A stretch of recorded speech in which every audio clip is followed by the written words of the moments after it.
On this week's episode of Circles Off, we're going to talk about the suspensions in the NFL and whether or not NFL players should be able to bet on their own games or even other sports. On top of that, we're about 1 month away from BetBash at Circa in Las Vegas. We'll break down the itinerary and maybe we would have done differently and what we think we're going to enjoy the most, plus our plus EV and minus EV plays of the week. All that and more. Circles Off starts now. Come on, let's go!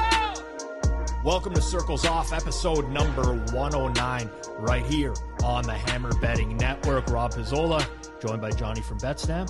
How are things? Rob, we've done 108 episodes in the books. This will be 109. How are you feeling about it? Did you think we'd get this far? I did. I'm very candid, with, as we always are on the show, with the audience here. There was a point around like 80 where I'm like, I don't know how we're going to keep this going. And obviously anyone who's been listening to since the beginning, we made a catastrophic mistake for like the first 10 episodes where we did like these full educational episodes where we got to a point of like, man, there's just not enough topics to keep doing 1 hour episodes on. And we burned through a lot of them. So we started pivoting to guests. And then we did like Tweets That Trigger Us episodes, Q&A. We got to a point around 80 where I'm like, how are we going to keep this going? We got through it, and now I have like a million ideas. Like I think we're gonna hit like 250 easy. Okay, I'm glad to hear that. Yeah.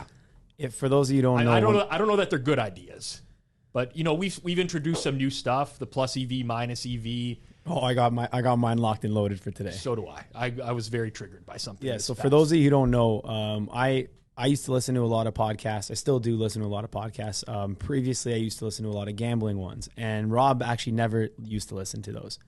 So one day, obviously we're buddies. I think we might have been golfing a couple rounds, and we're like, hey, we got to start a podcast. We're like, none of these podcasts out there right now are doing like a mix between sharp content and like keeping it super entertaining, and they're not high produced. So if we actually do something, we'll start it off with whatever audio, actually get some real video, do some stuff, we got a chance to make a splash. I will say this, 108 episodes is a lot. I just saw like Joe Rogan got like 3,000. Obviously it's over a number of years, but this is for anyone out there who has a podcast, you'll understand the struggle, but holy shit, it just gives you a newfound respect for people who have gotten like 300, 500, 1,000 episodes. And obviously, you know, hundreds of thousands of views more than we're getting on a daily basis. But wow, congrats. We made it. I didn't even really stop and think about it at 100, but 109, I'm appreciating it now. I don't know if you remember this, but I made you put together a PowerPoint deck for me we didn't know it was Circles Off at that time. It was under the working name, which we used for episode 1, which was the At Odds podcast. At Odds with Rob and Johnny, which has been used by like 48 different people. So we just like scrapped that and we came up with Circles Off. And honestly, like it's funny the way that it all worked out, because Circles Off is like a Pinnacle thing specifically. Not just like Pinnacle's the only one that removes circles, but that's, you know, who we were betting with. And of course, they're now our sponsor, Pinnacle, now available to bettors in Ontario. Find out what professional bettors have known for decades. Pinnacle is where the best bettors play. You must be 19 plus, not available to those in the US. And of course, please play responsibly. But I remember I made you put together a PowerPoint deck. I probably still have it. You like pitched me the idea. You're like, okay, listen, like the first half of every episode is going to be like some education, like high level education thing. And then the second half got burnt out of those is going to be like some 50 actionable, episodes. like how to bet NHL first periods, or that died quickly. It was a good idea in principle, but then you just start doing them and you're like, no, this is not sustainable. But we adapt. We adapt as always, and we will continue. The way the show is now will probably be way different than how it'll be for episode 300 if we do get there. I went back recently and watched, I believe, our first video episode. I could be wrong, but I believe it was episode 39, and it was with Adam Chernoff as our guest. And I watched that episode, and it looks like we recorded it in 1998. I know. The quality was terrible. Was it Zach? It was Zach, yeah. I'm not blaming Zach, by the way. seems like he is, but but like just the evolution in a year. Like look at our old channel of like Zach's scrolling through it right now. I mean, I did some educational short videos. We had big Cheds on. Remember Cheds? Oh my God, Cheds. But like if you just hover over one of those episodes and you like look at it, it's completely different. And that's 1 year ago, man. That's a year ago. That is nuts. We've come a long way. This was on the BetStamp channel. It wasn't even called Circles Off. It's true. It was. You know what we do need to do, and maybe we get some feedback from the listeners here. When we used to put the descriptions out for the podcast, I used to make them myself, and I'm not that creative. I used to just put like Adam Chernoff joins for a discussion. Yeah, we've kept that tradition. Yeah, but I see other podcasts they hammer clickbait stuff. We do some clickbait stuff on YouTube, but not in audio form. So anyone who watches on YouTube, the episode titles are often different. Yeah, they're always different. Yeah, because catch the algo, as that guy pointed out. I mean, there was one that was like professional sports are fixed. yeah, I did do that.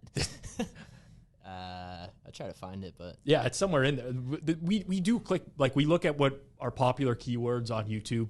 We're trying to grow a business here and get some views. Crazy Ontario Lottery Syndicate revenge story. Like that was honestly not even that was a great episode. Yeah. Oh, that was highly recommend. But like the Simon Hunter episode is our most viewed episode. A lot of that just got caught in like the YouTube algo. It's not like fake professional sports better gets exposed or something like that, right? That just Zach went nuts. If you look at the particular analytics for that episode, the watch time on that is actually much lower than our other episodes, but it has more views because it just got caught in like the YouTube algo, and a bunch of people who never saw it before watched it. Our average watch time is actually like absurdly high for a channel. On this channel relative to like industry standard, but that episode was much lower because I think a bunch of people found that and they're like, what the hell is this? I don't know anything about this. But we appreciate everyone for listening today. Show wouldn't be the same if we didn't have the support. Number 9. Tradition, number 9. Yeah. One of your most underrated players of all time is a number 9. One of my most underrated? Yeah, you would argue that he's like... I'll say who it is right now. Yeah. Is he by chance the most underpaid player in the history of his position? That would be the guy. All right. Justin Tucker, number 9, kicker on the Ravens. An absolute steal that Baltimore has him as a kicker. I've said this before. Why would you not have the best kicker? It's such an important position in the NFL, and you can just get a kicker. You paid $10 million, you're being grossly paid as the highest kicker. Needs to be done. It seems like a lot of people who have aspirations to play soccer, like they get U.S. scholarships or whatever, they might as well just start kicking a football and just become the best at that craft. It's way more likely that they're going to get paid. Like how many people are kicking? Honestly, a lot in college, but they don't have if you can make the NFL, because some kickers in college are like really consistent and good, but they can only hit from like 43 to 44 yards. You're never going to make the NFL if you can't hit at least from 55. So realistically, there's 2 things you need. Ability to hit with a big boot, hit from 60 sometimes, hit from 55, hit from 50 and under should be a guarantee. If you can do that, you're the best kicker in the league. You're so valuable to a team. You're literally adding wins to a team. Like I don't want to put down kickers, right? But there's a lot of professional athletes where like me, you, Zach, anyone, whatever, can like train their entire life to play that sport, and I couldn't be a professional athlete in that sport. Yeah, tennis, golf. Stuff like that, right? But I'm pretty sure like anybody can train hard to be a kicker and can get to that level. Like I strongly feel that. Like think about just like a daily like regimen in terms of like weights. So you're saying if you started at the age of like 5 and like this, I'm going to make this kid a kicker. My kid, I'm going to train him, and then he eventually grows older and wants to just be a kicker and grinds it out. I mean, I might be talking about out of my ass here, but I feel like that's more of a repeatable. Like you have to have some semblance of athleticism, right? Like Darren Ravel's not going to be a kicker. Throw him in there. That's all I could think of when I could think of someone who's definitely not an athlete. For people who've seen the 40-yard dash, you know exactly what I'm talking about. But He's not going to be a kicker. But for most people, I think you just put them on, like, even as a teenager, right? It's like, okay, start doing some weights, build up those legs, build up that core, kick the ball for like 4 hours a day. How much does like clutch gene play into this though? The mental people just game. have it, some people don't. I think though that comes with like just confidence, right? Like if you practice that over and over and over and over, you can be very confident in yourself. I think the guys that just like fall off a cliff, it's like they lose confidence. Yeah. Fair enough. Who else we have for number 9? Well, okay, Drew Brees is the most famous number 9. Like a lot of quarterbacks, a lot of QBs. Well, Palmer, Stafford, Romo, your boy, Burrow, of course. Yeah. Mr. Hockey, Mr. Hockey, Gordie Howe, Mike Modano. He was one of the most underrated players. Nicholas Hagman. Tony Parker was a number 9 in the NBA. Paul Correa off the floor on the board. Paul Correa, who was the guy that absolutely laid out? Scott Stevens. Was it one of the Stevens? Greatest stories in history. Did Correa like come back into Okay, that game? Paul Correa, He doesn't remember scoring. he cut across the ice. Yeah. He passed it off. It was a complete blindside hit. Today, the swing would have been a 3-game suspension minimum. 3 game. That guy would have been kicked out of the league. Scott Stevens absolutely lights him up as he's cutting across, about to enter the blue line. He passed it off already, though. It's like 3 seconds late. Correa instantly knocked out, like unconscious. He's on the floor. You got to also throw in, too, this is when he's got the big visor that like goes over your mouth, and it's fogged up. He breathes, so he's actually unconscious on the floor. He's a small guy, for those of you who don't know Paul Correa on the Mighty Ducks at the time. He like, you can see the point at which he comes back into consciousness. He takes a huge deep breath out. His visor fogs up. Trainers are all out. Obviously, in today's game, he would have been in whatever concussion protocol they had, 1 billion %. Yeah. He goes to the dressing room. He comes out again later in the game, takes a puck, pass off the wing, comes down, and puts a nice snipe over the shoulder of Marty Brodeur, one of the best goalies of all time. This was in the Stanley Cup final playoffs. And then the commentator with an obviously epic call. Off the floor, on the board, Paul Correa. That was actually crazy. That guy, and then after, yeah, like Zach said, he had said he doesn't even remember scoring the goal. He doesn't even remember that he came back in the game and scored. Nuts. I know. Like, listen, again, I haven't played pro sports, but I've played with players that were definitely concussed in a game and continued playing. And it's the same thing. It's just like they have no memory of the situation or how it happened, and they eventually figured it out. One of the guys, one year we won a soccer finals in penalty kicks, and the guy who scored the winner got a concussion in the game. He just went up for a header, went down on the ground. He got up like by himself within 20 seconds, but he literally could not remember any of the game up until that point. And he scored the winning penalty kick. Does he remember the winner? He does. Okay, so then that's all good. Then we took him to the hospital right afterwards. Yeah, I know it's a different game now. He's a good player. You obviously couldn't just it's the finals. You got to. Well, they fixed up a lot of those. Last week we. You forgot. Yeah, I see Zach trying to pull up a guy here. Maurice Rocket Richard, obviously. Yeah, I'm not going to name every player of all time. Of course. We actually, you know what? I will say this. We're going to name Rocket Richard because he has the Rocket Richard trophy for the most goals. But we actually blundered last week. We got to make do. Number 8, we did forget to mention probably the greatest, if not arguably the greatest goal scorer in NHL history, Alex Ovechkin. We didn't even give him a name. That's embarrassing. We'll rectify that. Ovi, sorry about that, buddy. Great 8. Just didn't come to me at the time. The grade 8. It was definitely pointed out in the comments on YouTube, as it often is whenever we miss someone of note. You see that guy's CLV flowchart that he made? I was going to get to that. So at Professor042 on Twitter, Professor Chuck Finley. So last week we kind of just put out a challenge to people out there. Not even a challenge, but if you were interested in creating some sort of flowchart for the CLV debate, put one together. Boy, did I not expect what we received in the flowchart of should I care about CLV. I mean, anyone who's seen the tout flowchart I was referring to that Sprager put together, it's just very basic. It took me about an hour to consume this in its entirety. I do appreciate the work. It's actually very thorough and makes a lot of sense. Like, I was trying to poke holes in it, and I really couldn't overall. It is thorough. But this guy was probably a pretty shitty employee last week, I would say. If he does have a full-time job, yeah. No, I mean, this isn't even a day of work, actually, because you might be able to put a first draft out in a day, but you can tell by the level of detail, which kudos to you, buddy. You came back to this after sleeping on it one night for sure and made some improvements because, this is jam-packed with data, very thorough. I appreciate the effort. Obviously, check it out. Maybe we link in the description. Zach will toss a link there.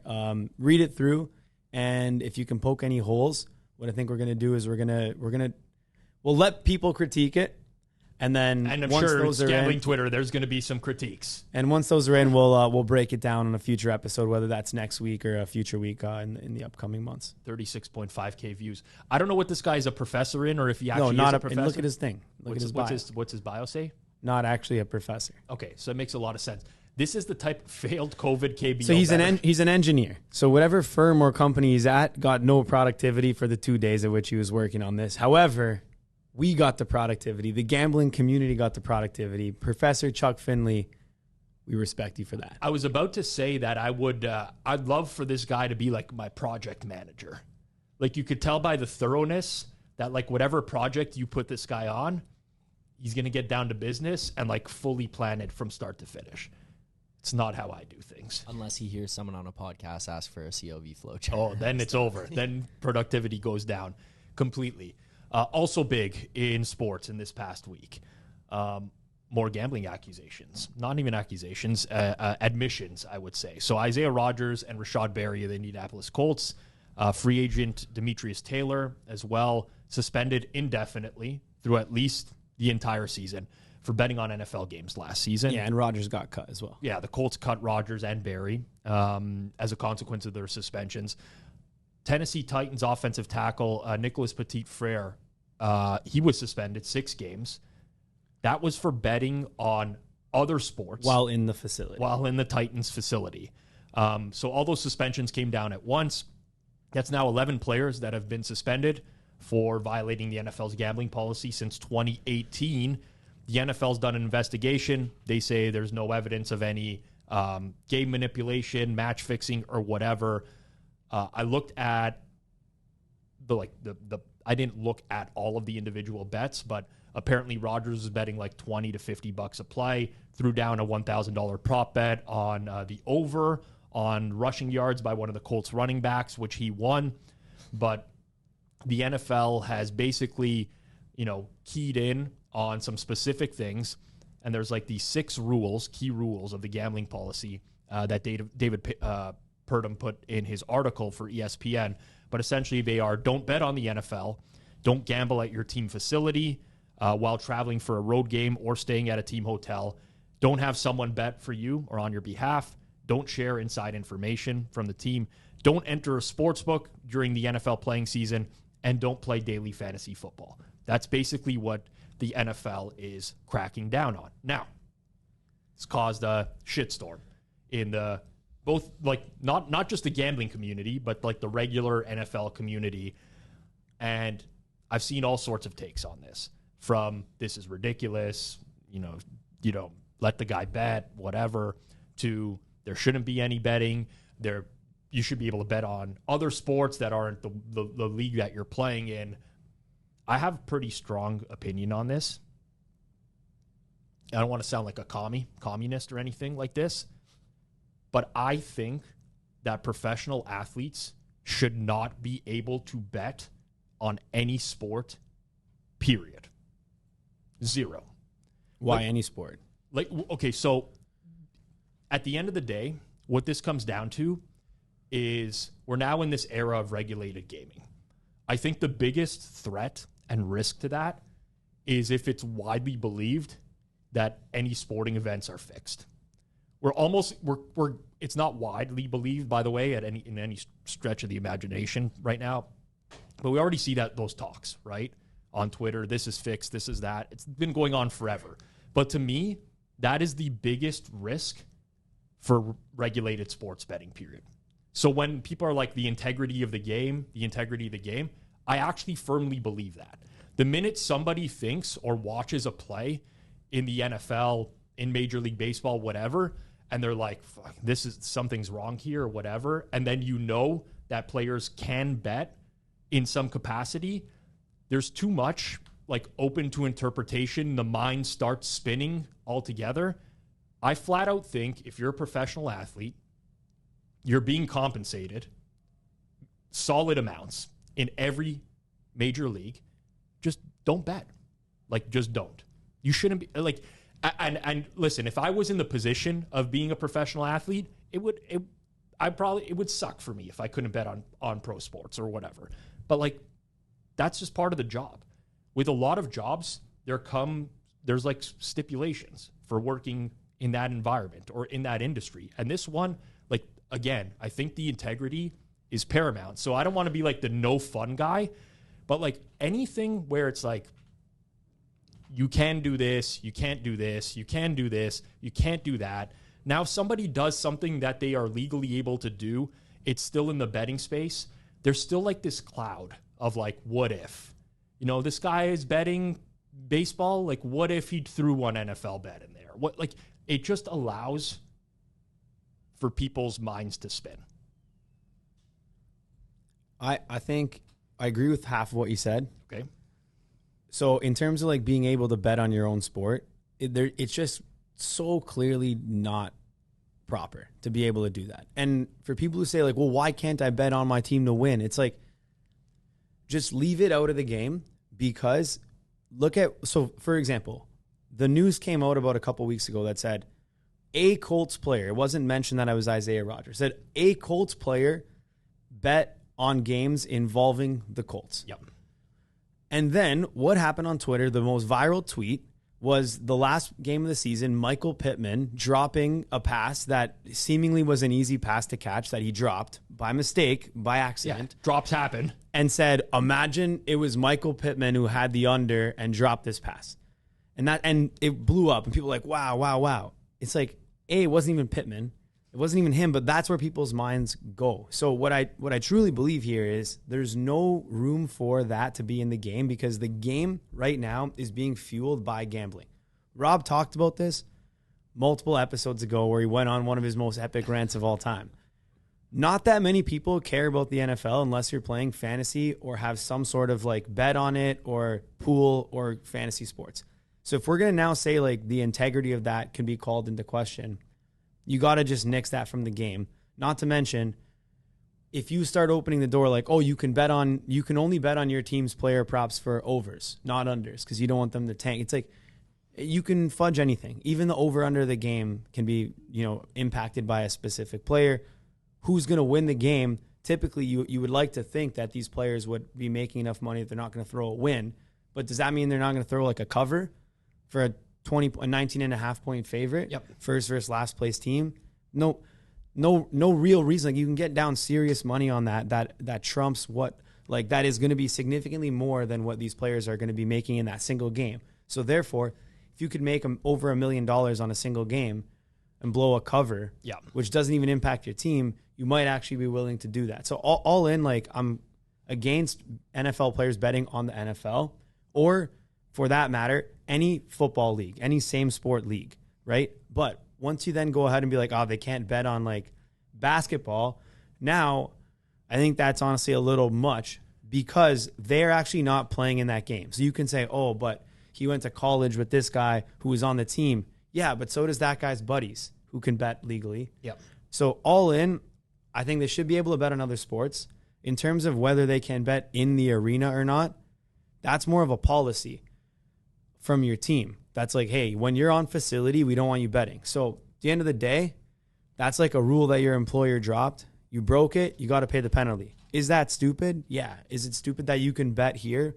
You can't bet in this room, but I can walk out that door, place my bet, and that's fine? Yeah. Yes, but also, you can't smoke in the non-smoking area. Right. Walk over the smoking area, you could smoke. Like, I feel like that's pretty widely accepted at this point. Yeah, so listen, I mean, I could get with, okay, you don't bet on your own sport, you can bet on others. To me, it's just a sad state of like society in general, where people just draw conclusions, like they basically just stretch the truth and like mold it into So I still think it's inevitably leads to a play happening in a sport. Someone drops a pass, and we know that those players can't bet on the NFL. But it's like, well, we know that this guy's a bettor. We know he's bet on the MLB before. Who's to say that he's not betting on the NFL type of situation? So then it calls into question as well. Yeah, if the leagues weren't completely, like, honestly dependent on gambling now and on gambling partnerships as well, yeah, then I would say, like, whatever. If gambling wasn't regulated, it would almost be whatever. And I'm not saying it's going to ruin the league. It would probably be fine.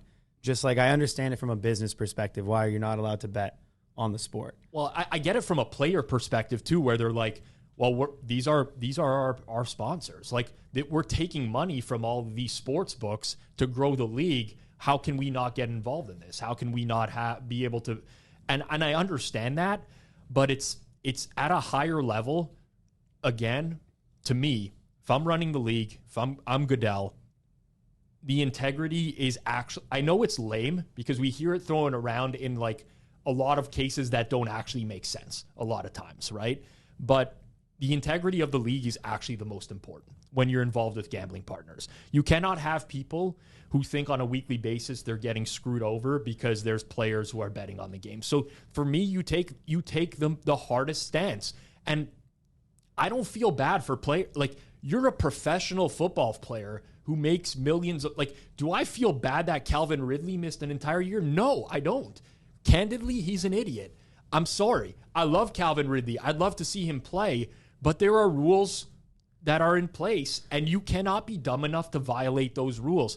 So from a player perspective, zero sympathy, even though it's nothing. It's like 20 and 50. No, it's harsh, but it's so harsh of a suspension to miss a year for that. But I think that just shows the severity of how much they take this. Like, I don't, obviously, by the way, if you're telling me, like, do I believe someone should be suspended for a year for betting $10 on a game? Like, it seems stupid as can be. But at the end of the day, like, the integrity of the game is more important than that. So they have to just, I guess, it's almost in a sense of like, you're getting paid this much money in part because the league has this much viewership, which in part is because people bet and wager on this league that actually is driving the money that you make. Right. So if for whatever reason you are putting it at risk to now actually like cost us gambling deals or whatever reason any gaming commission says, like the UFC, for example, in Ontario, where they said, hey, there was UFC match fixing stuff with James Krause where he was giving out fixed info.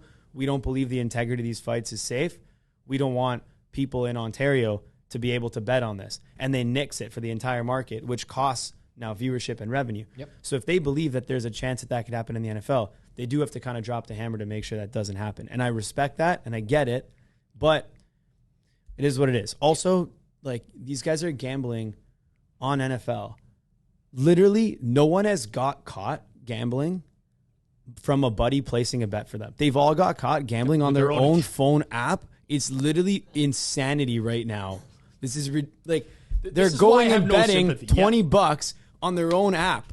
This is going to get caught. The gambling partner has a legal responsibility to report this to the league. Even if they didn't want it, even if they didn't believe it, it's going to a report. That you have to KYC your account. You have to submit your ID. They're going to know you're Calvin Ridley. And then you bet the thing. And then they're going to know you bet on a 4-game NFL parlay with the Falcons in it. Insane. Well, one other point. Are these guys, too, to do it after Calvin Ridley got the suspension last year? Like, this could have been ongoing for further time. Like, the end of the day, you have to be, especially if you're making large sums of money. They're all making enough money that they shouldn't be betting. They shouldn't be betting $20. I agree. And risking that. But if you're making large sums of money, like, you have to know what the rules are and adhere to them, plain and simple. It's the same as like Josh Gordon smoking weed back in the day. The rule, in my opinion, was stupid. Like, weed as a performance-enhancing drug, like, it was starting to get legalized in spots. I agree that, like, it's not a performance-enhancing drug. Guess what? It's the rule of the league. You can't just go smoke weed and expect no consequences to happen. And people that always get in, like, Josh Gordon again, suspended. What's the league doing? It's like they're upholding their rules, period. You're in violation of the rules. Is the rule stupid? Yes. They should work towards change. Josh Gordon should have been working towards change with other members of the league, the NFL Players Association, saying, like, we need this rule gone. It doesn't make any sense anymore. But you can't just like completely undermine the rules whatsoever and not have consequences. And again, you brought up the point of, I don't remember what episode it was, but I talked about how the NFL is very reliant on gambling. They need to take this very seriously. And candidly, if it were me, I would not allow players to bet, period, on anything that a sportsbook, regulated sportsbook offers. Until they're retired. That's it. You're out of the league, that's fine. Yeah. Get out, you can do whatever you want. But when you're in the league, you can't. Now, I saw a lot of things under this one where they were claiming like, well, he bet an over, so that at least is not an under. It can't be bad. Like, it can't be damaging the integrity. But it actually can. Like, yeah.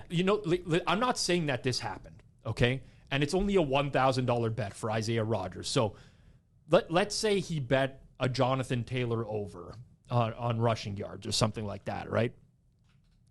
Who's to say that at some point in the game, Isaiah Rodgers doesn't just go over to his offensive coordinator and say, hey, man, like, their defense is like, look like we can run the ball. I'm not saying that the OC would listen to him or whatever, but there's a possibility. He's on the sideline. A player on the sideline could have influence over other players, over the coaching staff.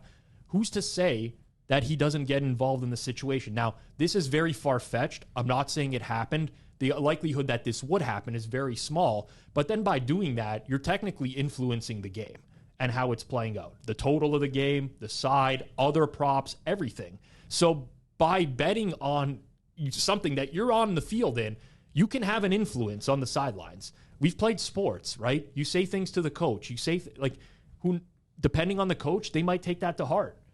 Some might ignore it, but there's the possibility that it can happen. So let me also give you guys another example here. So let's say all the info we were given at the time was, or at least at the time of this recording, all the info we know is that he bet on a Colts running back over on his rushing yards and he won the bet, okay? So a lot of people assume, you bet Jonathan Taylor over, maybe 75 yards. How is he going to impact that? It could literally be as simple as this. There was a few games last year where Jonathan Taylor was out. In the first game, Jonathan Taylor's injured. 2 totals come out, maybe 3. One's going to be for Nyheim Hines, who's the guy who gets the touches in addition to Jonathan Taylor, more of a pass-catching back. Rodgers may be at the walkthrough and realize, hey, Nyheim Hines' role is not changing. What they did, they grabbed Deion Jackson off the bench. They put him in. This guy's literally going to get 16 carries tomorrow. I will bet Deion Jackson over. It doesn't have to be like... That's the equivalent of having inside info. Yeah, and by the way, like, it's not... I'm not saying that that's even like a bad thing to do. Like, if I had read up, they're going to give more carries to Jackson, I'm allowed to bet that as a bettor. But for someone on the team, just calls so many things into question then on influence. The only other argument I've found in this regard that I actually think is kind of a cool argument is people have said, well, if they're not allowed to bet on themselves to perform, then why are they allowed to have performance bonuses, incentives for the season? So technically, a lot of players are actually betting on themselves, especially in deals where you have like low guaranteed money, high incentive bonuses. So it's like you have 71 receptions this year, you get an extra $1 million. You have 81, you get $2 million. 91, $3 million. And a lot of players will have like those type of incentives. So with that argument, I was like, you know what? That actually makes a ton of sense. And there's probably like a good case to be had to potentially remove those out of the game, because it's like in the last game, incentive week, how it is with betting. Like Gronkowski's probably going to get 7 catches on the nose because like he needs 7 to get an extra $1 million bonus, and Brady was going to get it to him that 1 year. And then you heard in the mic'd up, he went over to Brady, he's like, hey, Tom, I need 1 more for my bonus. Right. He's like, let's get you that 1 more. Right. So realistically, like that's a form of gambling. That's a fair argument. Fair argument. I completely agree. I mean, listen, it's very convoluted. I can totally understand why an average fan would be like, this is ridiculous. This guy's mostly making $20, $50 bets. What are we doing here? But there's so much more at stake and at play. And you can't just... you can be sympathetic to the player and be like, he's not doing anything that's harmful, but it's always going to... There's always going to be some conspiracy theorist, man of the library guy out there that's going to be like, he's betting on the games. Who knows what else he's betting on? Who else? What other people are like? It causes the crazy to get crazier, And you don't want that to happen. Yeah. And also one additional thing I want to mention before we move on to the last topic is like blindly just following the rules that you don't believe in. I don't necessarily support that overall, just from like an ideology. So for people to say like, oh, I don't believe in this rule, like this is stupid, I shouldn't be doing this. Like I respect like if someone's like, oh, I smoke weed because I don't feel like it's harmful and whatever. Yep. But at the end of the day, I think you really do have to look at this from a standpoint of where the money is coming from and realize that from the gambling specific, like this makes financial business sense that the players should not be able to bet on the games. It's not some random ass rule, like for example, the marijuana rule, which didn't really have an impact on anyone and was later abolished. Yep. Agree with you. Topic number 2. Today is July 6th. Just over a month from now, we have BetBash at the Circa in Las Vegas. August 8th to 11th. Is it called the Circa? Yeah, the Circa. At Circa. At Circa. Thank you. This year, BetBash is inducting the first Sports Gambling Hall of Fame class. It includes Billy Walters and Roxy Roxborough, who I got to meet last year. 4 open bars, team events. There's some networking. I mean, generally speaking, it was just good times last year. Tickets available at betbash.co. This podcast is sponsored by betbash.co. Spanky threatened me. Did we get a sponsor? I'm kidding, Spank. Of course, we're going to plug a thing. Are you going to be there, Rob? I am going to be there. Going to try to do this objectively. Okay? So Spanky's a friend. I hit him up beforehand. I let him know. Taking a look at the itinerary for the first time in full here. And going to give my thoughts on what I think is something to really look forward to, and maybe what I would have changed potentially going into this year's conference. So Johnny hasn't looked at this yet. He's finding this all in real time. I scrubbed through it real quick, but I haven't looked in detail, so I'm happy to give my thoughts in real time. Okay, so we got a Tuesday to Friday event, but this is really Tuesday to Saturday. But is Tuesday even an event? So I don't think it's Tuesday. Last year was like and this will provide context for anyone who's new this year, has not gone to one of these before. But like the opening night cocktail party last year, in my opinion, it was just a quick registration. It was like, go pick up your, whatever they're called. Lanyard and identity tag for the week. See who else is there. But candidly speaking, I think most people just kind of like, went there, registered, and then went off. Is it open bar? It is open bar in brackets, so that might change things this year. That right away is a nice way for you to get, a little bit tipsy before potentially you do like a dinner. I think we're going to be doing a Hammer Betting Network dinner on the Tuesday night with some of our staff. But overall, Tuesday's like the day to get in. And I would say, if you had a long flight or you're not feeling great, probably want to get like some sleep on Tuesday because it is pretty hectic the rest of the week and you're going to be awake a lot. The Wednesday, and especially because the morning event on the Wednesday is the speed networking event. So I'll speak from experience on the speed networking event. You weren't there last year, so I'll be there this year. Yeah. I think this is very hit or miss for a lot of people. Personally, it was a huge hit for me. Now, without coming across like a complete jackass here, which is what I'm going to do anyways, most of the people at the speed networking event already knew me, which made it easier to like break the ice, so to speak. There was no awkward conversations. It wasn't like, and no one I sat down with, it was like just this awkward silence for 5 minutes. I think I met with 12 different people and I still talked to 8 of them in some capacity, whether that was people who wanted to work together from a betting perspective, whether that was people who could provide services to BetStamp or the Hammer, whether that was people who were, let's even say, financial advisors who maybe I don't use their services, but I still talk with them pretty regularly. I thought this was a really well done event.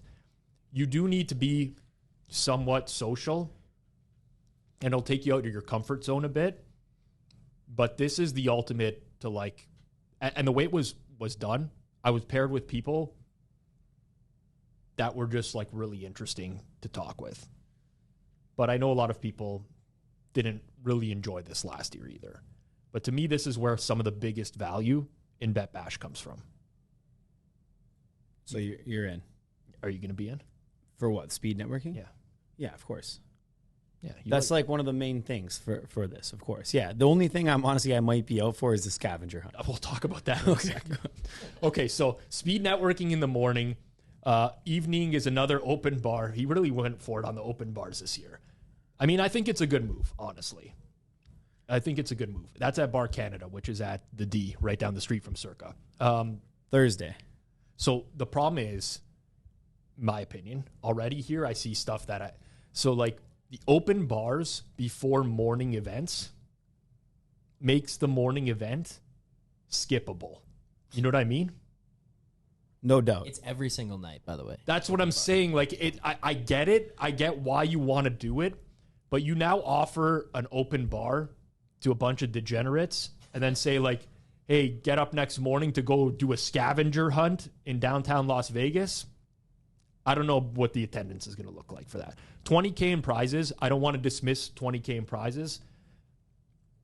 For me, if I'm hungover, that ain't going to get me out of bed. I'll tell you right now. How many K in prizes would get you out of bed? I say 100K. Come on. Yeah. All right. Well, maybe less. You know how it is, right? Think you've been drinking. You wake up the next morning. You feel like shit. You your don't want to go fucking to head do a is scavenger throbbing. hunt. It doesn't matter how much it is, honestly. Honestly, you just might be like, fuck, I'm not gonna. It could be $1 million, and you might just be sitting in your bed like, I'm not moving today. Like, I cannot function as a human being. I don't know what this is going to be like. It wasn't on the agenda last year. I'm somewhat interested because I'm a little bit competitive when it comes to this stuff, and I'm a good puzzle solver. So, like, I might do it. Okay. Up next. Are you going to do the scavenger hunt? Honestly, probably not, because it's very hard. Just speaking straight, it's hard for me to take off like 4 days in a row and not work. Working man. It's not going to happen. But I'll see what I can fit in, and also I got to just like check it with my regular schedule and see what else I already have for those days and what normal stuff. I can't just like, take a full week vacay. It's a pretty important time, especially in August. Okay. But I will say I'll be there in Vegas at the time, and I'll try to attend as many stuff as I can. As many things as I can.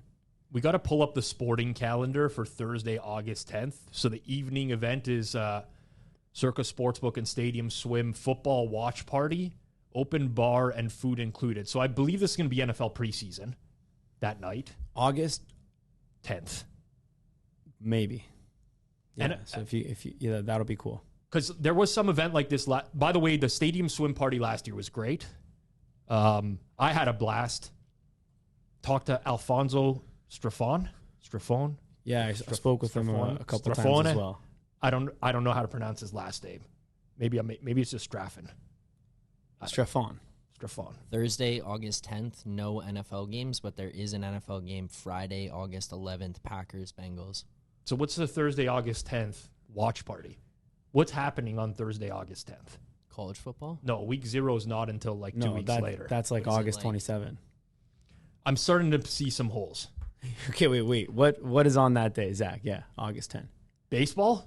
Yeah, MLB. Some MLB watch party, I guess.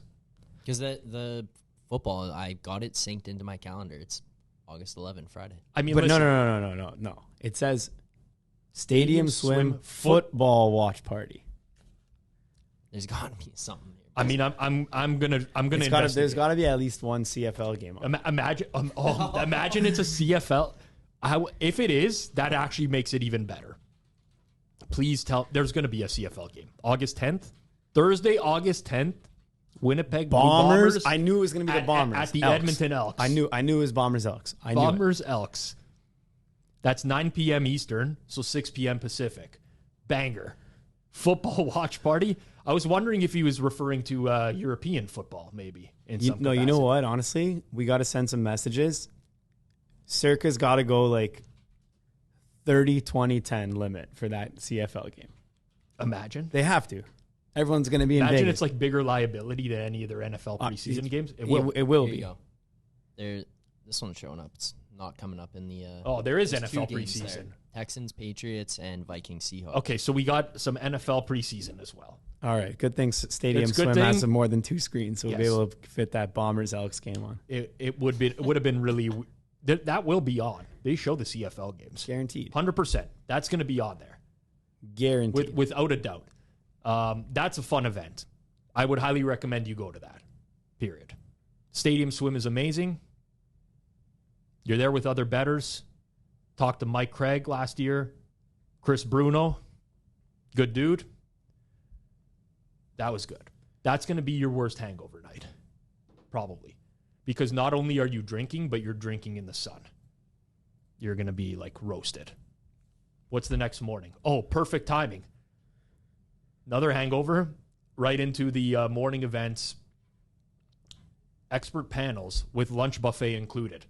Might get a GRP wins sighting at this one, like last year, where he snuck into the event. I'm going to be on one of the expert panels this year. Announcement coming in the next week or so.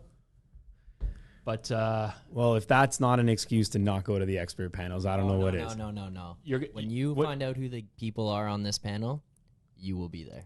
You will be in attendance. I'm not going to tell you. You're going to get the announcement with everyone else. Yeah. Matt Metcalf, formerly of Circa, is organizing the panels and finalized this one with me. It is going to be a banger. You will not want to miss this panel. Yeah. Are you the youngest or oldest guy on the panel? I am not the oldest. There are How many people on the panel? there's a moderator and 5 panelists. Oh, that's already going to be a debacle on itself. It may be an absolute shit I know what show. it is. I know who's on it. Can I guess right now? You can guess, but I cannot confirm. Okay? I cannot I will not have a reaction. I promise not Putting to. Cam only on John. I'll tell you exactly what it's going to be. All right. The moderator, and this, just so you guys know, if I get this right, which I ultimately probably will get at least five of these 6 correct. So Rob's on. So what's Rob going to be on at BetBash, right? Obviously this guy's going to be on a sports gambling Twitter panel. There's no other way you put Rob in a panel. He's not going to be on a modeling panel. No. F that.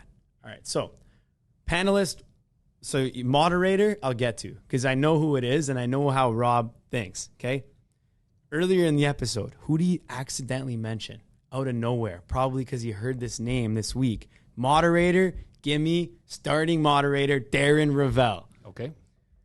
Panelist 1, Rob Pizzola, slots in that one. You know that's already correct. Okay. Then we have 2, 3, 4, and 5 of the panelists, correct? All right. Benson, guaranteed. Jeff Benson's in.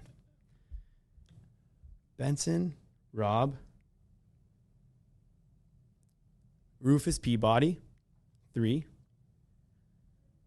Then we're going to have to go with one of the guys that... So I would have said Diggs, but he earlier tweeted he wasn't going to BetBash. So it can't be him, but it'll be one of those guys. So one of Diggs, Shipper, Frank Costanza. No, not that guy, but one of those guys that's like in the gambling Twitter Seaville troll community. Brett Favre. One of those guys. Egg Pete. I don't know who else. So yeah, one of those. One of those guys, and then okay. one more will be. He said, "I'm gonna be there." It's got to be.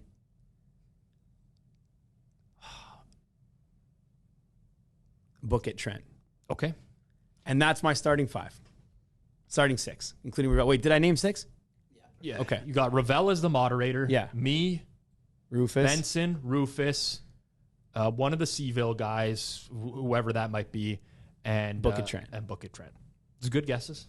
I can't say anything. Hey, don't confirm or deny. Yeah.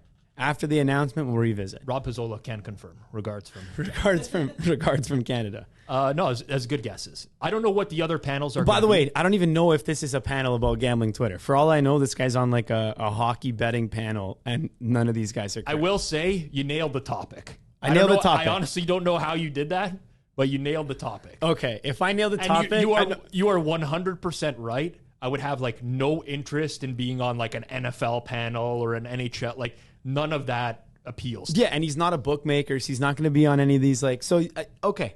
Good. Listen, I already That's I like the confirmation. The rest, it's I'll leave it. I don't want to give it away. But if that is a panel that I guessed, Absolutely, I will fucking be there at that panel. Guaranteed. Panels to me at any conference, regardless of whether they're BetBash or the Circle Jerks that are like the other gaming conferences, they are like hit or miss. They're hit or miss. I hope that there's some Q&A involved, because usually the best part of the panels are the Q&A at the end, where people ask questions that that the moderator can't ask. Fair enough. All right, and then what else we got before we get into the positive, negative EV plays of the week? Okay, so this Hall of Fame induction ceremony, open bar and 4-course dinner included, dress code, black tie recommended, business smart is required.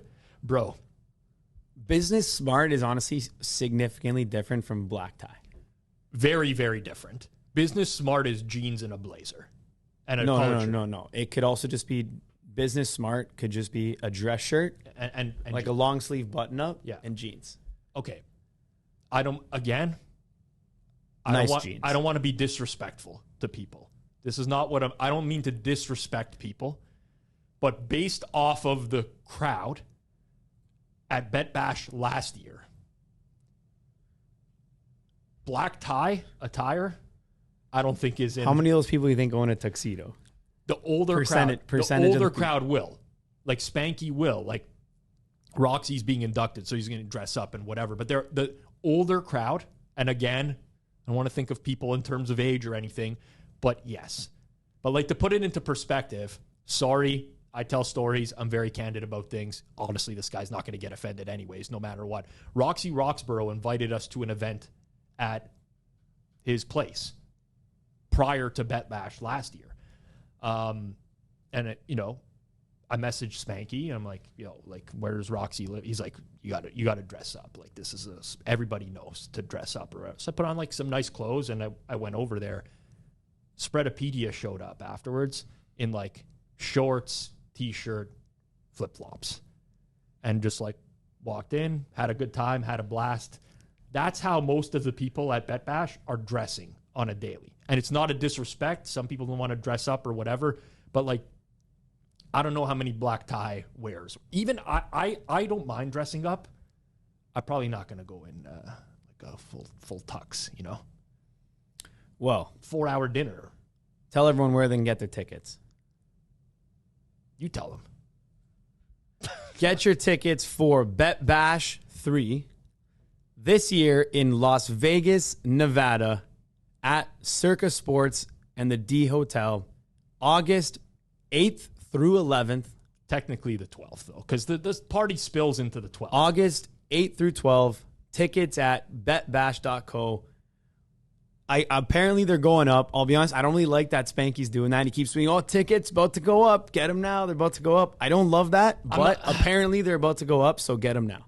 I don't know if they're going up or not. That VIP Legacy Club, though, party is a banger. Absolute banger. All right. Zach, let's give your positive and negative EVs plays of the week. All right. First one I've got here, positive EV play of the week. Shout out to our friend Francesco Greco. It's the country of Italy. They are positive expected value. The whole country. Just as a whole. According to TMZ, the country of Italy has reached out to Mark Zuckerberg and Elon Musk because they want them to fight in their upcoming duel at the Coliseum. I would, that would be it's not going to happen, but that would be amazing. That's the country of Italy. The country of Italy. They just battling through here. The ministry says, the Ministry of Culture says nothing formal was offered. Mm-hmm. But sources inside the camps related to Zuckerberg, Musk, and Dana White have confirmed or said that they've contacted and it has been passed on to Dana White. So that is my positive EV plays. Country of Italy, just big things happening there. Sure. I mean, it's obvious you don't want Francesco to murder you when he murders me, so I do get why you're saying that. I'm staying on the safe side. He's apparently building an apartment for me to go live in for a bit.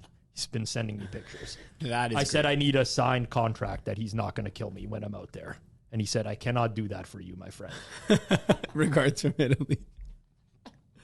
All right, Zach, and your negative EV play of the week. Okay, so I'm going to throw this one out there, and then this one is open to debate. People online on YouTube, I want to hear in the comments, and then you guys, I'm interested in your thoughts, because it started out as negative EV, and it turns out I might have been way off on this one. Okay. My negative EV was the announcement that flying cars have now been approved by the FAA and are available for pre-order at $300K. Yeah.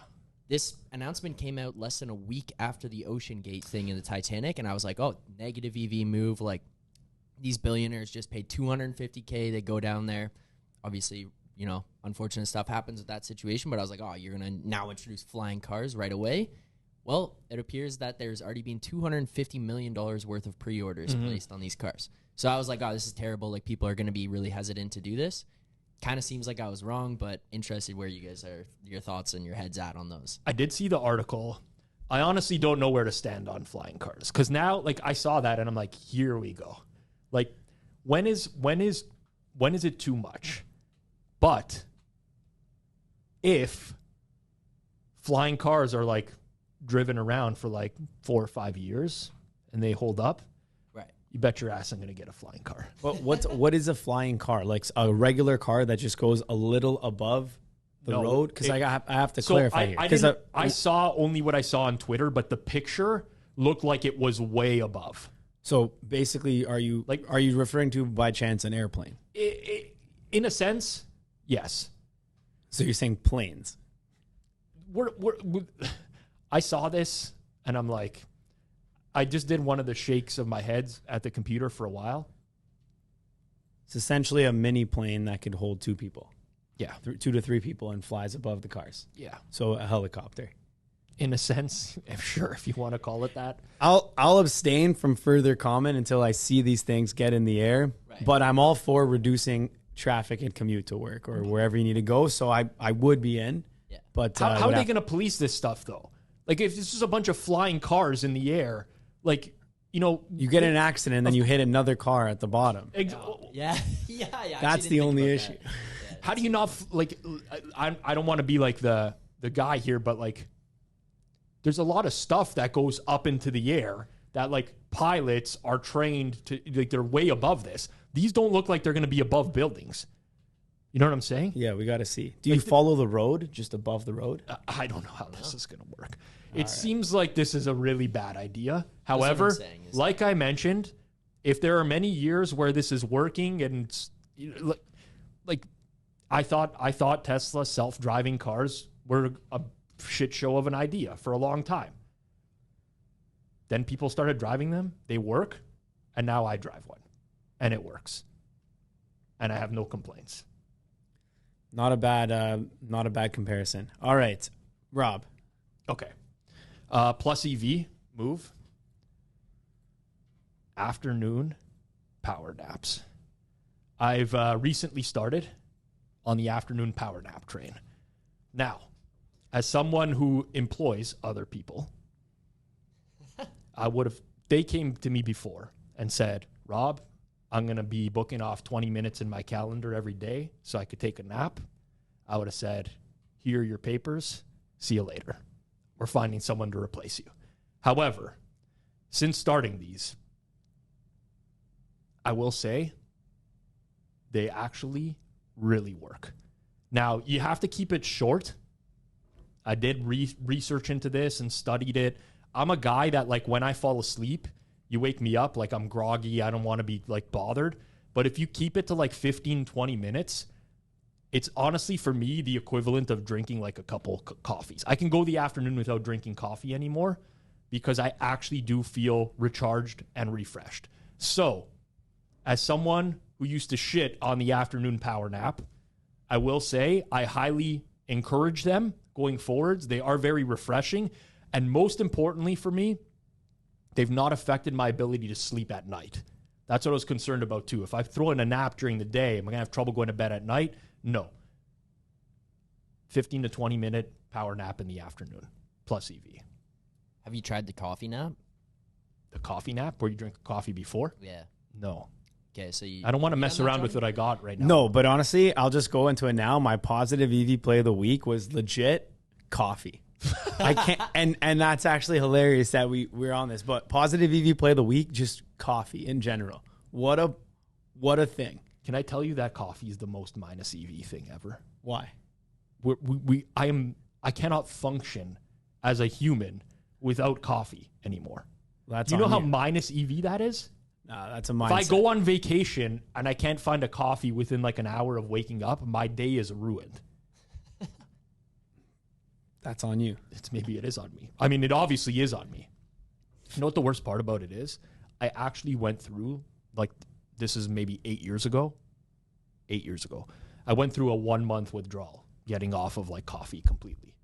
One of the most miserable months of my life. Like, completely weeded out coffee. First couple weeks, headaches, fatigue, whatever. I got off it for like 4 or 5 months. Like an idiot, I tried a decaf one day. I got the taste back, and I've been coffee ever since. Personally, I drink about 35 to 45 cups a day.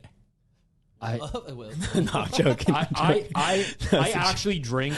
You actually didn't even hesitate, though. This guy didn't even jump. I've seen you at the espresso machine before.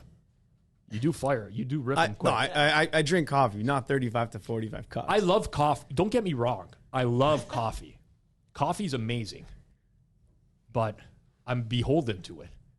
I'm a slave to the coffee bean. It's a mindset. It's a real problem. No. There's obviously caffeine in it, in which I guess is somewhat addictive. But Before I get into my minus EV, yeah, no, I'm all good. Coffee's all time. Go ahead. previously in an episode, your minus EV was the cards. Yeah. Okay. Gifting somebody a card alongside. This has picked up a lot of steam on Twitter with Luke, Live Dog Luke, posting a full message in response, taking issue with the minus EV card stance. I think this is the actual message. I strongly disagree with your minus EV card take. Here is my box of cards I have been saving for over a decade. Looking back at these through the years and reading notes from loved ones who are no longer with us in their own handwriting brings me unmeasurable joy and plus EV. I get it. Totally reasonable take. I feel like people are missing what we're saying because you brought this up and I agreed with you. It's not the card itself that is bringing Luke unmeasurable joy. It's the message. And that's all I'm saying. You don't have to go out and buy a $7 card to give to somebody. You can write a note on a piece of, it could be on a napkin. It can be on toilet paper while you're sitting and taking a crap. It could be whatever. It's just the message that counts. And that's what I want to get across. You're not beholden to the card itself. You could print it. You could fold a piece of paper in half. You can do whatever. You can take a cardboard box and you can rip out a corner and write a note. There's a lot of ways that you can give someone a note.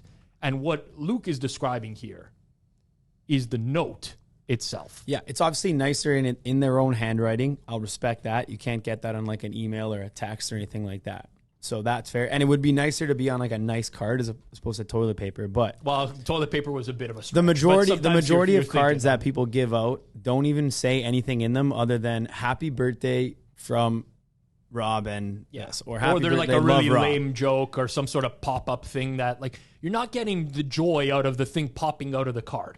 Yeah, you're but reading the message. We respect that take, Luke. Definitely respect that. I completely get this, by the way. Like, I'm a sentimental person. I know it seems like I have no heart, but I actually do. I'm a very emotional guy. If it's important to me, I keep it. My wife's always like, why are you keeping this shit? Whatever. I'm like, because it means something to me. It's valuable or whatever. But the note itself is very plus EV. The card, $7, $8. Where does it end? That's where the minus EV part comes in. Anyways. All right, this week's negative EV. Minus EV. It's Canada Day weekend this weekend, 4th of July. I cannot tell you how minus EV it is to buy fireworks. Okay. First of all, if you enjoy fireworks, I'm not going to take that away from you. There are so many ways to enjoy fireworks on the 4th of July or Canada Day that do not involve you actually purchasing the fireworks. Fireworks, in terms of entertainment value to cost, is about the worst imaginable. Like, it's right up there. Like, if you want to put on a good fireworks show for, like, your friends, whatever, have people over, like, you're looking at a nickel, as Spanky would say. You can't say $500 or whatever. 500 doesn't even get you a good show. No, it gets you some like fucking rockets and, you know, like it's shit. 500 gets you a show that you can at least say, all right, I'm going to be doing fireworks, and it's not one thing. Yeah, but like, I'll tell you what happens, or what has happened in my life every year where me and my friends pitch in to buy fireworks. Everybody pitches in. We got a couple dimes. Fireworks happen. Then the wives are like, okay, what's next? And we're like, that's it. That was the show.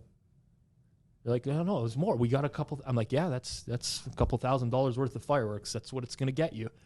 And then, like, their kids are like, oh, more fireworks or whatever. I'm like, well, you know, this is not a... Now, I mentioned this at lunch today with Mark, office employee. And he's like, no, fireworks are amazing. All the kids, they have so much fun, whatever. No, here's what's happening. You're now creating this vicious cycle where those kids are going to grow up and now they're going to buy fireworks on top of it. And they're going to piss away their money because they had so much fun seeing these colors in the sky.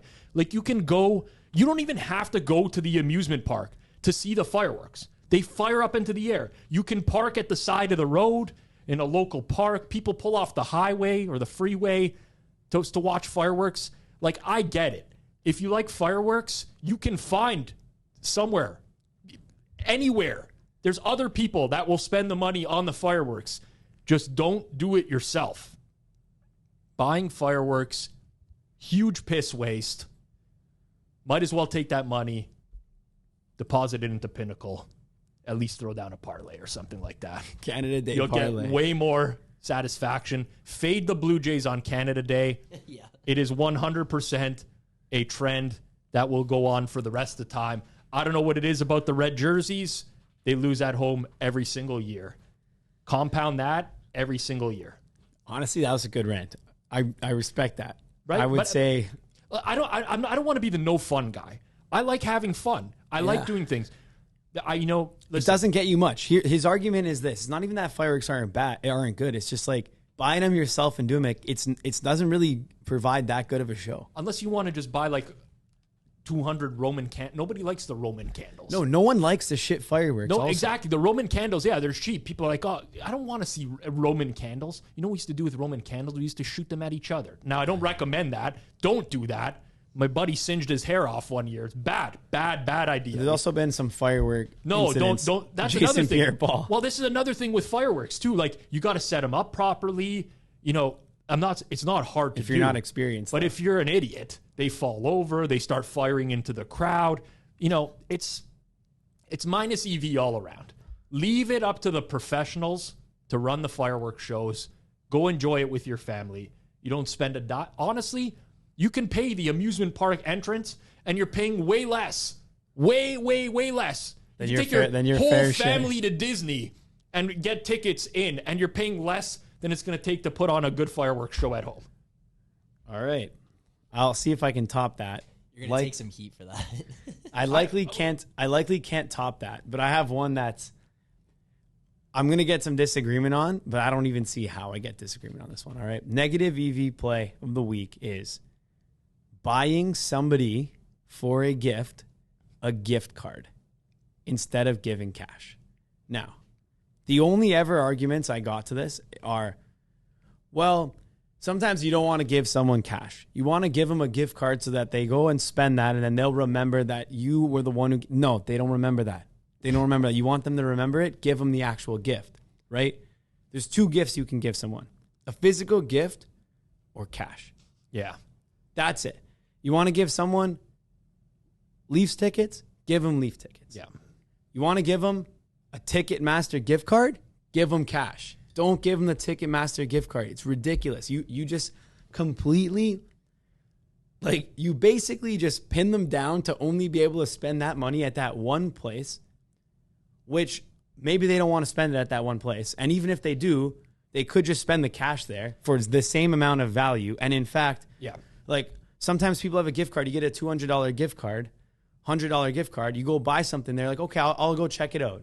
You want to buy something, $86. Now I got 14 left. I got to buy something I don't even want for $14. Could have been in my bank Feels like a piss waste. Yeah. What a waste. Some gift cards expire after 2 years if you don't use them, or they deduct $5 every month for whatever. That's another one of the biggest scams going in the space. Yeah. Some other gift cards, you can't check the balance. You could lose them, which is way more likely than just losing physical cash. Obviously, you lose the cash too, so it's not foolproof, but you're way more likely to lose the gift card than cash. In addition, what happens when you get a Booster Juice gift card? I don't even know if Booster Juice is in the U.S. or not. I think I've seen Booster Juice. What happens when you get a Booster Juice gift card, and then you go to Booster Juice, and you're like, oh, are you kidding me? I had my gift card in the car. And my buddy drove. I don't even have it on me. You literally need these gift cards on you for so many things you can't get on the app. There are certain places where a gift card is almost as good as cash. For example, you live in Canada, you're going to give someone a $25 Tim card, which is a Tim Hortons gift card. That's pretty much as good as cash. You're going to spend $25 at Tim Hortons between now and the end of the year in some capacity. But also, the cash is still better for all of the reasons. People also say, oh, what about a Visa gift card? You know, a Visa gift card where it's just you can use it anywhere. Yep. A, not all places take Visa. 2, they charge an activation fee.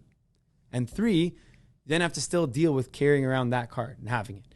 Therefore, the very easy solution is you want to get someone a gift. Yes. You get them cash.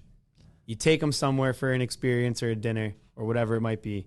Or you get them the physical gift. Because I do believe there's value in getting someone a thoughtful gift. Or even, you know, even like, let's say you got them a nice dress shirt for someone. You're like, oh, you know what? I know it's your birthday. I was shopping. I thought you'd look good in this shirt. Here you are. I got you this shirt. Oh, great. Amazing. Put a gift receipt in there. If they don't like it, they go back, they get a store credit. So be it. All good. You tried. Thoughtful gift. Yeah. But don't just go and be like, hey, I got you a gift card to this place. I'm mostly in agreement with you. Well, first of all, gift cards are mostly just like a money laundering technique. Let's be honest here, right? No, people do gift cards. Well, they do. But like, you know, if you got like $1,000 in cash, you don't want to put in a bank account. You just go get all the Netflix gift card, whatever. Just put gift cards on all your accounts. It's way easier. You know, anyways, when I was that's not financial advice for anyone out there, but you know, that's an easy way to get around too much cash on hand situation. Gift cards. A lot of people do that shit. But the one thing with a gift card is that like you can force something that you like onto someone else. So when it, like, here's the use case for the gift. Here we are. Okay. Okay. No, here's the use case, right? Like you eat at a really good restaurant and you're like, you know, I got to get my brother a gift or something like that. So you can get him a gift card to this restaurant because I want him to come here. I don't want him to just go to he can go to the Keg. It's a fine establishment. But I don't want him to just go to the Keg every time, which is what he's going to do. So I'll be like, you know what? Rafaela's Cantina, this is a great spot. Let me get him a couple $100 gift card so he takes his fiance here instead. Now, you could also just take him out as a gift. Like you could do that instead, but then you got to coordinate schedules. So that's the scenario where I think that gift cards are valuable. Fair enough. That actually is, I don't have a comeback for that. But for the most part, I agree with you. Gift cards are just annoying. These are they're just annoying nowadays. Yeah, I used to. It's just I would resell the gift cards I have for like 95 cents on the dollar to get the cash. Like that was what I would do when I was a kid. I'd be like, I don't want this gift card. Here, have it. $100 gift card. Give me 95. Huge plus EV move in my life. I played in one of those like charity golf tournaments once or whatever. That was one of my buddy's construction companies. They needed like an extra person to play in a foursome. Boom, whatever. You get there, you check in. It was pretty expensive. It was like $300 or whatever. You get your dinner around and like a gift bag. And I was going through this gift bag. I'm like, it's all donated stuff. But there was a RW & Co. Gift card in the gift bag. And like, sure, you know what? Like, I don't shop there a lot, but I'll go check it out. It's like a men's clothing spot. You can get like dress shirts and chinos and whatever, right? And when I went back to my car after dinner, all the people's golf carts they're just like parked in the parking lot because these people are too lazy to take them back to the cart return. But most people left their gift bags behind. So I was like, fuck, I'm going to go get all these RW & Co. gift cards and whatever. I thought there was going to be like $10 on these things. Every single one of those was $50. I collected like 20 of those in the parking lot. I just got like a whole new wardrobe from a random golf tournament that I went out. So I have a place in my heart for the gift cards because of that personal experience of mine. But what just proves though, if they had tossed 50 cash in there, no one would have left that. 100%. And someone paid for those gift cards. Somebody paid to put $50 on each one of those. That would have just been money completely wasted forever. Someone would have wasted $1,000. Yeah, they would have gone in the garbage. Literally, somebody would have just thrown those bags in the garbage when they did the cart return and clean up at night. RP, bought a couple shirts. RP at RW & Co. Eric Carlson was the guy in the pictures at the time. The mustache. He? He was playing for the Ottawa Senators at the time. Yeah. All right. Tell you what, this just to add on to organization. Johnny's, one thing that used to happen all the time. And this was with my one side of my family. My dad would do this thing like he knew that one side would give cash. They had no problem with that. The other side hated giving cash. It was always gift cards. So it was like, oh, what are you trying to buy? So like him and my mom are saving up for a vanity in the bathroom or whatever. Let's say as an example, they find it at Home Depot. This side won't give cash, so they're like, where do you want? They say, Home Depot gift cards. One person, always. Home Depot, Lowe's. And then you're like, yo. Rona. You know what I mean? It's just, you're right, Johnny. Like the cash in the situation. Cash is it's much easier. Sorry, not to mention another thing. You guys know, as you can tell if you listen to this podcast, I love saving time. Like you also do have to physically go get the gift card. And yes, you might be able to buy some online, but for the most part, you have to go actually physically get it. Another thing, you give the gift card, no receipt. It's happened to me once. I got an LCBO gift card, $100. I went to the LCBO, which is the liquor store. I go use it. They're like, this card is not activated. You got scummed. Either someone scummed me, which they didn't because it was a family member who wouldn't scum me, probably just a mistake, or maybe they paid and the store just forgot to credit it.